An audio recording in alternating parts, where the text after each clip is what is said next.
Hola mis queridos amigos, nuevamente con ustedes, su doctor Tigre, el que ronca en esta negra noche neoliberal latinoamericana, sudamericana, ecuatoriana, un consejero de internautas que dice saber más por lo que le enseñaron campesinos y pescadores de la Amazonía, los Andes y la costa del Pacífico de Ecuador, que por lo que le enseñaron sus profesores, y hoy día hablaremos acerca de lo que está viviendo el mundo y América Latina con el coronavirus que en este momento está llegando a asolar ya prácticamente Estados Unidos, donde se ha pasado ya de los 130.000 muertos, ya vamos para los prácticamente 3 millones de infectados, mientras el mundo sigue un curso que ya va llegando a los 6 millones y al medio millón de muertos. Esto sin visos de que haya una pronta salida a la pandemia en los tiempos cercanos. Se espera que para septiembre y octubre se den todavía más casos y la situación se complique, sobre todo en América Latina, que ya lleva la mitad, 3 millones de casos de los casos que se dan en el mundo. Es decir, la situación está realmente fuera de control. América Latina, Europa y Estados Unidos tienen como principal secuela y consecuencia de esta pandemia que se ha despertado rabiosamente el racismo que estaba escondido y oculto. Este racismo comienza no porque los pobres, los negros solamente lo sienten, sino porque lo sienten también los hispanos. En Estados Unidos, los negros en este momento están haciendo grandes marchas y continúan desde el día 25 de mayo, protestando en diferentes ciudades. En Europa se han aplacado un poco estas, pero lo curioso, por ejemplo, es que la derecha europea se ha comenzado a percoñar de armas, al igual que los de la derecha de los Estados Unidos, y se preparan para una confrontación bélica. Esto nos lo revela Deutsche Welle el día 7 de julio, cuando nos hace un documental que señala cómo el ejército alemán, no solamente la extrema derecha alemana, el ejército alemán está ya infiltrado por la derecha alemana y está creando una fuerza de choque militar muy bien entrenada que procura sacar de Alemania a todos los que no son blancos. Es decir, el racismo, la supremacía blanca comienza a tomar cuerpo en Alemania, especialmente en esta región de Westfalia, al sur de Alemania, cerca de Austria, mientras que en Hungría ya la cosa es descarada. Hay un retorno brutal del neonazismo. Francia tiene serias posibilidades de irse por el neonazismo y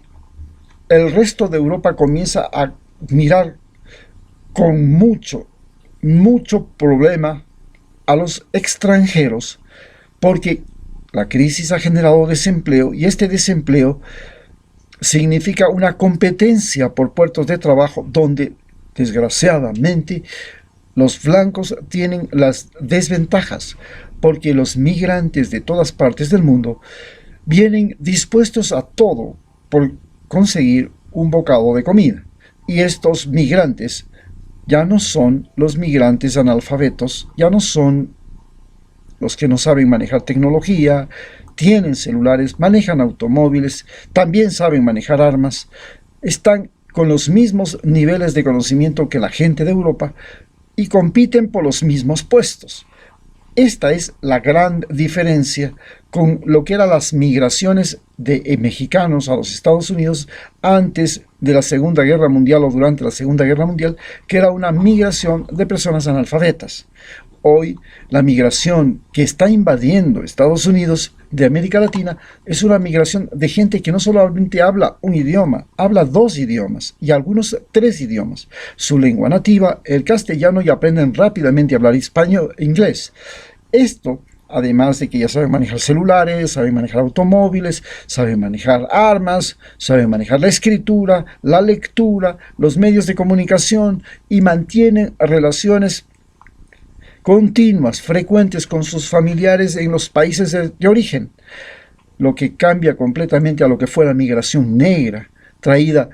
por los esclavistas, piratas, ingleses, holandeses, franceses, a Estados Unidos, y que era gente desarraigada completamente, que no sabía quiénes habían sido sus antepasados, de qué lugar venían, y ni siquiera podían hablar una lengua propia. Hoy, las migraciones que están llegando a los Estados Unidos, no solamente que hablan una lengua propia, sino que además tienen una religión diferente, una conducta cultural diferente y mantienen vínculos. Esto hace pensar que después de esta crisis racial también se está presentando una crisis económica. La crisis económica no es como la crisis racial que se presenta en Europa y Estados Unidos. La crisis racial que se presenta en la crisis económica en América Latina se caracteriza porque hay una mala distribución de la riqueza, se ha ahondado la pobreza en América Latina a niveles escandalosos. Los pobres ya no son gente ignorante, ya no son gente sin estudios, ya no son gente sin celular, son gente que tiene posibilidades, que sabe moverse, que tiene conocimientos. Y hay dos países que en este momento han convertido a la pobreza en algo espectacular: Brasil y México, que son los dos países con las mayores economías de América Latina, y que el momento en que estos países entran, como están entrando, en esta ola de descalabro económico, pues contaminan a otras áreas, a otros países. Por ejemplo, México, la crisis mexicana es al mismo tiempo la crisis centroamericana, porque México prácticamente es el caballo que lleva adelante el trineo de Centroamérica, es el hombre, es la carreta, es el motor de Centroamérica. Y el momento en que México entra en colapso toda Centroamérica. Esto se explica por qué los centroamericanos migran a México y de ahí pretenden entrar burlando el muro de Trump, la Guardia Costera y todo lo que esté a su alcance para poder meterse a los Estados Unidos, donde esperan poder por lo menos recoger algo de esa economía derrochadora, donde desde los restaurantes tienen comida de lujo para las ratas, que muy bien la pueden comer aquellos muertos de hambre que circulan por las calles y que han sido hoy las víctimas de la pandemia en Estados Unidos. Con esta situación, pues, Sudamérica, que en cambio está prácticamente movida por el motor brasileño, el país más grande que tiene, al ver esta crisis de Brasil, que también atrapa y agarra y asfixia a todos los países vecinos, nos convierte en un país que, de las manos de Prosur, pretende encontrar en Venezuela una víctima propicia para todas las maldiciones que han venido, no solamente antes de la pandemia, durante la pandemia, sino las que vengan después de la pandemia. Y, por supuesto, ya Donald Trump avisa que va a tomar acciones en Venezuela y en que Estados Unidos estará muy presente. Por supuesto, esto convierte a Sudamérica en no solamente un foco de crisis económica a nivel mundial, siendo el mayor proveedor de alimentos del planeta, oxígeno y agua, y el mayor banco de biodiversidad, en un momento en que la genética pasa a ser la ciencia más importante, como nos está revelando la producción de vacunas en este momento, sino que además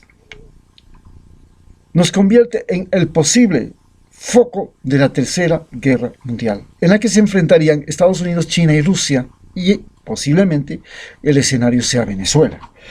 el escenario inicial. Nos queda por entender qué es la crisis política en la que hemos caído, y en esta crisis política pues están todos esos países que tienen elecciones pendientes, Estados Unidos a la cabeza, luego Ecuador, Bolivia, y estas elecciones pendientes se han convertido en un juego de tramposos y de trampas. El sistema electoral latinoamericano ha comprometido también las consulta popular de Chile, que también tendrá también próximamente elecciones, y Perú, que también ha llamado a elecciones el próximo año, y con eso el sistema electoral, que es más o menos la puerta de salida de esta crisis, se enfrenta al hecho de que para ese sistema electoral todo el mundo le quiere meter mano. Quieren decir quiénes pueden participar, quiénes no pueden participar, quieren sacar a candidatos como a Evo Morales y Rafael Correa y a todos sus seguidores, quieren meter candidatos improvisados, bajados del cielo, todos creyentes golpeabuches, inmaculados, que tienen la inspiración divina y la bendición de Donald Trump. Dos de las razones para poder ser presidente en América del Sur. O tienes la bendición de Dios y te conviertes en un fanático religioso que golpeas el buche, o tienes la bendición de Donald Trump, que te dice, este es el presidente. Ya lo hemos visto en Áñez, ya lo hemos visto en Guaidó, lo estamos viendo en Ecuador con Sonal Hosner, en casi todos los países donde Estados Unidos ha intervenido, ha hecho práctica de su intervencionismo. Pero todo nos lleva a una situación donde el punto neural de la crisis sudamericana y que ha vivido y que ha llevado adelante y que no ha podido ser calmado, igual que el racismo en Estados Unidos, nunca pudo ser resuelto, igual que la confrontación de Cuba con Estados Unidos nunca pudo ser resuelta, y prácticamente Estados Unidos ha fabricado al país con la mayor capacidad de resistencia jamás imaginada. Desde 1959, a 90 millas de la Florida, una isla resiste todo. Inclusive ha resistido la caída de su patrocinador, la Unión Soviética, y ha sobrevivido. Y resiste la caída de su otro patrocinador, la Venezuela de Chávez, y resiste. Esto es algo extraordinario, una capacidad de resistencia extraordinaria que prácticamente está generando una escuela de cómo resistir al poder norteamericano. Ese es Cuba. Por supuesto, acá tenemos en Sudamérica la resistencia desde el año 2002 de Venezuela, que prácticamente va a cumplir 20 años de resistir a los Estados Unidos, y que además posee numerosos recursos económicos, está en un lugar estratégico geográficamente, y que tiene al lado de Colombia, de Venezuela, al país más complicado y más difícil de gobernar de Sudamérica, Colombia. Colombia, el país que tiene la guerrilla más vieja del mundo, está demostrando con esa guerrilla, que no han podido ser eliminada, que existen formas de resistir a los Estados Unidos, de formas de resistir al capitalismo, formas de resistir a pesar de todos los años, esfuerzos, guerras. Recordemos que Estados Unidos tiene 7 bases militares en Colombia. Colombia es prácticamente uno de los elementos fundamentales de esta crisis económica, que va a generar un gran trastorno político en Sudamérica, porque el trastorno en Sudamérica no solamente es económico, sino que además tiene la particularidad de ser un trastorno político el que se avecina. Muchas gracias.